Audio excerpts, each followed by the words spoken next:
আসসালামু আলাইকুম ওয়া রাহমাতুল্লাহ। আল জান্নাতু তাহতা আকদামিল উম্মাহাত, অর্থাৎ মায়ের পায়ের তলে আল্লাহর জান্নাত। মা বাপ যদি অসন্তুষ্টি হন, আল্লাহ পাক অসন্তুষ্টি হয়ে যায়। মা বাপ সন্তুষ্টি হলে আল্লাহ পাক সন্তুষ্টি হয়ে যান। মা বাপের সাথে ভালো ব্যবহার না করে যত রকম ইবাদত করেন না কেন, মা যদি বলে আল্লাহ গো আমাকে জ্বালাইয়ে ফেলেছে, বিচার চাই, আল্লাহ পাক বলেন সব বাদ, মায়ের কথার বিচার হবে আগে।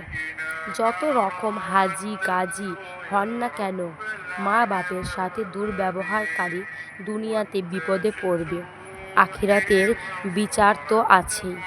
আল্লাহ পাক বলেছেন তোমরা মা বাবার খেদমত করো। মায়ের কথা যে মানছে, আল্লাহ পাক তার কথা মানছেন। মুসা আলাইহিস সালাম বলেন, হে আল্লাহ গো, আমাকে একটা সওয়ারি দাও, আমার একটা সওয়ারি দরকার। আল্লাহ পাক বলেন, ওই যে নদীর পাড়ে একটা ছেলে বসে আছে, তার কাছে গিয়ে দেখো সওয়ারির কথা। মুসা আলাইহিস সালাম গিয়ে বলেন, বাবা আমি মুসা নবী, আল্লাহ পাক বলেছেন আমাকে একটা সওয়ারি দিতে। বাচ্চা ছেলে এদিক ওদিক তাকাচ্ছে, কিছু না পেয়ে আকাশের দিকে তাকিয়ে বলছে, হে মেঘের টুকরা নিচে নেমে আসো, আল্লাহর নবী মুসাকে নিয়ে যাও। মেঘ নিচে নেমে এসে মুসা আলাইহিস সালামকে নিয়ে জায়গা মতো পৌঁছে দিল।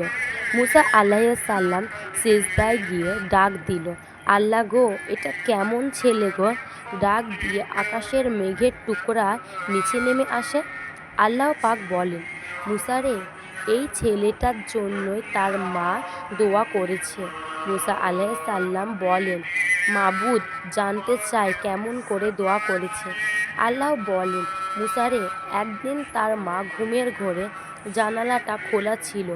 মা ডাক দিল, বাবা জানালাটা একটা পাল্লা বন্ধ করে দিয়ে আসো, বাতাস বেশি লাগে।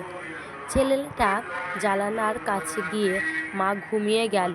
ছেলে চিন্তা করছে কোন পর্দাটা বন্ধ করলে মায়ের আরাম লাগবে, কোনটা বন্ধ করলে না জানি মায়ের কষ্ট হয়, এটা করব না ওটা করব, অপেক্ষা করতেছে। মা আবারও বলে কিনা, অপেক্ষা করতে করতে রাতটা শেষ হয়ে গেল। ছেলে তখনও দাঁড়িয়ে আছে। মায়ের ঘুম ভাঙলে বলেন, বাবা কি করো?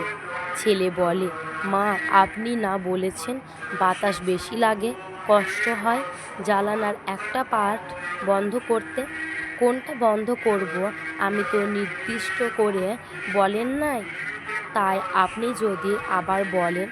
আপনার কথা মানার জন্য আমি সারা রাত্রি দাঁড়িয়ে রয়েছি। মা দুইটা হাত উঠাইয়া মোনাজাত করেন, হে আল্লাহ, সেই ছেলে আমি আমার মায়ের কথা মানার জন্য সারা রাত্রি দাঁড়িয়ে থাকলো।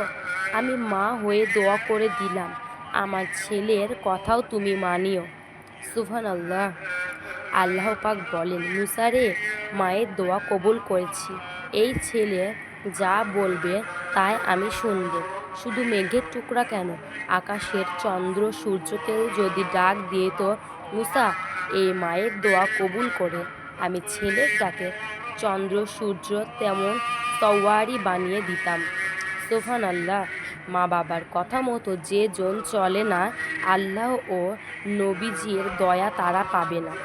মা বাবা অতি আপন, মা বাবার কত যতন। তাই বলি বোনেরা আমার, মা বাপের সম্মান করো, আল্লাহ পাক তোমার সম্মান আরও বাড়িয়ে দেবে। সুবহানাল্লাহ।